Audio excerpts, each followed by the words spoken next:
Hello সবাইকে, কেমন আছেন সবাই? আশা করি সৃষ্টিকর্তার কৃপায় সবাই অনেক ভালো আছেন।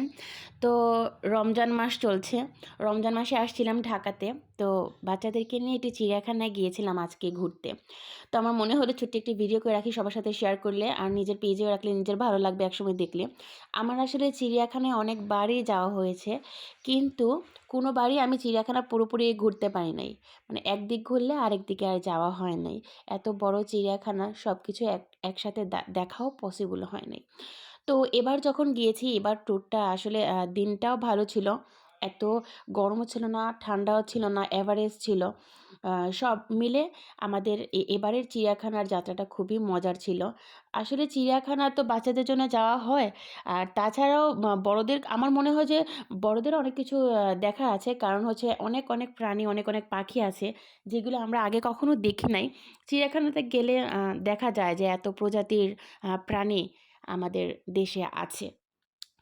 তো চলুন আমার সাথে আ আজকে এই ছোট্ট ভিডিওটি আমি আপনাদের সাথে শেয়ার করতে চলেছি। আশা করি আপনাদের ভালো লাগবে, বোরিং লাগবে না। একটু বড় ভিডিও, তাও ভালো লাগবে। তো চলুন আমার সাথে ঘুরে আসি। তো যাওয়ার আগে এখান থেকে টিকেট কাটতে হয়। পার পারসন ৳৫০ করে রাখে। তো উনারা টিকেট কাটতেছিল। আর যেহেতু রমজান মাস, তাও যারা ঘুরতে আসছে, যারা বাচ্চাদেরকে নিয়ে আসছে, তারা তো কিছু খাবার নিয়ে ভিতরে ঢুকবে। বাহির থেকে খাবার ভিতরে নিয়ে ঢোকা যায়। বাইরে অনেক খাবার আছে, তো ওগুলো কেনাকাটা করে আমরা ভিতরে ঢুকে গেলাম। তো ১ম এই আ আমরা যে খাঁচার সামনে গিয়েছি, আমি সবগুলো ভিডিও করেছি। আমি তো প্রত্যেকটার নাম বলতে পারব না। তো ভিডিও করে রেখেছি। আ আশা করি আপনাদের ভালো লাগবে দেখে। এখন আসলে ভয়েস দিতে বসেছি, তো আমার আসলে সবগুলো পাখির নাম মনে নাই। কিন্তু এই পাখিগুলা দেখে না আমার খুব অদ্ভুত লেগেছে। কারণ এদের পা এত লম্বা, লম্বা, এরা এত লম্বা। পা ভাঁজ করে বসেছিল। পা যখন দাঁড়া ক খাড়া ক খাড়া হইছে ওরা পায়েতে, তখন ওদেরকে অনেক উঁচা, উঁচা লাগছে। আমি এই ধরনের বক কখনো সামনাসামনি দেখিনি। তারপরে এই যে একটা বক পাখি দেখলাম, সে কি সুন্দর ২ টা পাখা মানে ছড়াইয়া সে আপনার রোদ খাচ্ছে আরকি, শরীরে রোদ লাগাচ্ছে, সবাই সেটাই বলতেছিল। তো আসলে এখানে আসলে না বাচ্চারা খুব এনজয় করলো আমি দেখলাম। হয়তোবা কষ্ট হয়, অনেক বড় প্লেস, অনেক ঘোরাফেরা হয়, অনেক হাঁটাহাঁটি করে বাচ্চারা, অনেক ক্লান্ত হয়ে যায়। কিন্তু তারপরেও এই ক্লান্ততার মধ্যেও অনেক আনন্দ আছে, অনেক প্রাণী দেখা যায় এখানে আসলে। তো চিড়িয়াখানার ভেতরে একটি বড় লেক আছে। লেকটি এত সুন্দর যে অনেকক্ষণ গিয়ে বসলে আপনার মন প্রাণ একদম জুড়িয়ে যাবে। আমরা অনেকক্ষণ বসেছিলাম লেকটির পাশে। তারপরে আবার উঠে আবার রওনা দিয়েছি। এখানে অনেকগুলো সাপ ছিল। অনেকগুলো সাপ মানে এক প্রজাতির সাপই ছিল, অজগর। অনেক ছোট বড় অনেক সাইজের। তো ওইগুলো দেখা হলো। ওইখান থেকে আমরা সরাসরি চলে গেছিলাম ময়ূরের খাঁচাতে। এখানে আমি ২ ধরনের ময়ূর পাখি দেখছি। এক হচ্ছে গিয়ে নরমালি আমরা যেটা জানি, বিভিন্ন কালারের ময়ূর কালারের যে পাখিটা হয় নীল কালারের। আর আরেকটা দেখেছি আমি সাদা রঙের, একদম সাদা ধবধবে সাদা। সাদাটার পাখনা এত বড় হয় না, কিন্তু তাও খুব সুন্দর দেখতে। তো এবার ভাগ্যবশত আমি যখন গতবার আসছিলাম, তখন এরকম পাখা মেলে নাই। এবার ভাগ্যবশত প্রত্যেকটা ময়ূর পাখি সুন্দর করে পাখনা মেলছে। এত সুন্দর লাগছে। ফোনে তো এত বোঝা যায় না ভিডিওতে। সামনাসামনি এত সুন্দর লাগছে। সবাই ওখানে যারাই ছিল খাঁচার আশেপাশে সবাই এত খুশি ছিল। মানে বাচ্চাসহ বড়রা সবাই অনেক, অনেক খুশি করছে যে মানে এত সুন্দর ওরা পাখনা মেলেছে সবাই। ওরাই মনে হচ্ছিল সেদিনকে সবাইকে আরো দেখাইতেছিল নেচে, নেচে যে ওদের পাখনাটা এরকম মেলে ধরছিল সবার সামনে এত সুন্দর করে। একটা না, একদম ৩-৪ টা, একদম খেয়াল করলে দেখবেন একদম পিছন থেকে সামনে পর্যন্ত অনেকগুলো ময়ূর পাখি পাখনা মেলেছিল।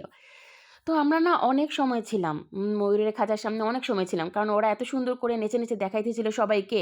মানে ওরাই দেখাইতেছিল নেচে, নেচে। এত সুন্দর মানে প্রকৃতি কাছ থেকে মানে প্রকৃতির কাছ থেকে আসলে আমাদের আমরা অনেক সৌন্দর্য পেয়ে থাকি। অনুভব করি না। আ আমরা আমাদের সময় থাকে না। কারণ এখন ফোন কেন্দ্রিক সবকিছু হয়ে গেছে। আমি নিজের কথাই বলতেছি। কারণ আশেপাশে এত সুন্দর, সুন্দর জিনিস থাকে। অনেক সময় খেয়াল করা হয় না শুধুমাত্র ফোনে ফোকাস থাকার কারণে। মাঝে মধ্যে একটু প্রকৃতির সাথে মিশে থাকলে দেখবেন অনেক কিছু, অনেক সুন্দর জিনিস আমাদের আশেপাশেই ছড়িয়ে আছে। আমরা এখন মনে করি যে চিড়িয়াখানা আসলে চিড়িয়াখানায় কেউ যায় নাকি? মানে এত গরম বা এত হাঁটা লাগবে, কে যায়? কিন্তু একটু স্যাক্রিফাইস করে আপনি চিড়িয়াখানাতে গেলে দেখবেন আ অনেক মজা লাগে। আমি এবার দেখলাম বিশেষ করে যারা বাচ্চারা আছে তারা সামনাসামনি প্রাণীগুলোকে দেখতে পেল। সামনাসামনি দেখার তো একটা আম অন্যরকম ফিলিংস বা অন্যরকম একটা এক্সপেরিয়েন্স। তো এই হচ্ছে গিয়ে সাদা রঙের ময়ূর পাখি। অনেক দূরে ছিল, অনেক ভেতরে ছিল। ওরা সামনের দিকে ছিল না। আমি ফোকাস করে মানে আমি জুম করে আপনাদের জন্য ভিডিওটি রেখেছি। তারপরে লাস্টে দিয়ে যাওয়ার সময় দেখি রোদ পড়তেছিল ময়ূর পাখির আ খাঁচার মধ্যে। তো ওরা তখনও খুব সুন্দর করে পাখনা মেলেছিল। আসলে ওদের খাঁচার সামনে থেকে আমার সত্যি ইচ্ছা করতেছিল না। আমি অনেকক্ষণ ছিলাম এবং এখানে অনেক বড় ভিডিও করে ফেলছি শুধু ময়ূর পাখির খাঁচার সামনেই। এই যে আরেকটা পাখা মেলছে। কি সুন্দর যে লাগে এদেরকে! তো যাই হোক আমি জানি যে একটু বিরক্ত হবেন কারণ খাঁচার সামনে এত সময় বসে আছি। আচ্ছা তারপর যখন আমরা এখান থেকে চলে যাব তখন দেখলাম যে সাদা ময়ূর পাখিগুলোও পাখনা মেলছে। তো ওইখানে একটু সময় ভিডিও করলাম। তারপরে সামনে এগিয়ে যেতে দেখলাম এখানে জলহস্তী ছিল। ওরা পানির ভিতরে ছিল। তো ওইখানে আসলে অনেক স্মেল ছিল। বেশিক্ষণ দাঁড়াতে পারি নাই, চলে আসছি। আমি না মানে আমি না, আমরা সবাই মোটামুটি কালো কাক সবাই দেখে থাকি। কিন্তু কখনো সাদা কাক দেখছেন? দেখেন নাই। আমি জানতামও না। মানে ওরকমভাবে আর জানা হয় নাই। তো ওইখানে আমি সাদা কাক দেখছিলাম এবার। তারপরে সাদা কাক দেখছিলাম, আ বাঘ দেখছি। আর এটা হচ্ছে গিয়ে গাধা। গাধা। কিন্তু গাধার খাঁচার সামনে এরা যে কতক্ষণ ছিল, এদের যে কি ভালো লাগছে। এরা গাধাকে বসে পাতা খাওয়াইতেছিল। শুকনা পাতা, তারপরে তাজা পাতা যেটাই হোক, এরা আরো অনেক বাচ্চারা ছিল। সবাই এই গাধাটারে অনেক আদর করতেছিল। মানে গাধাকে মানুষ এত আদর করে আমার এই ১ম বার দেখা। এরা গাধাকে খুব আদর করতেছিল। অনেকক্ষণ আদর করছে, গায়ে-টায়ে হাতাইছে, খাওয়াইছে। আমি কি করব? আমিও দাঁড়িয়েছিলাম। আমিও একটু ভিডিও করছি। তারপরে লাস্টে গিয়ে আমরা হাতি দেখতে গিয়েছিলাম। এখানে অনেক বড় কয়েকটা হাতি ছিল। হাতির খাঁচাটা পুরোপুরি খোলা ছিল তো। আ বেশিক্ষণ আর স্টে করি নাই। ওখান থেকে চলে আসছি। তারপরে সারাটা দিন অনেকক্ষণ ছিলাম। অনেকক্ষণ সারাদিন ওখানে শেষ করে ফেলছি। ৩টা-৪টার দিকে বের হইছি। বাইরে অনেক সুন্দর ফুলের মালা ছিল। মানে প্লাস্টিকের ফুলেরই ব্যান্ড ছিল, ইয়ে ছিল। তো এই ছিল আমার ছোট্ট ভিডিওটি। যদি আপনাদের ভালো লেগে থাকে লাইক, কমেন্ট, শেয়ার করে আমার পাশে থাকবেন, আমার সাথে থাকবেন।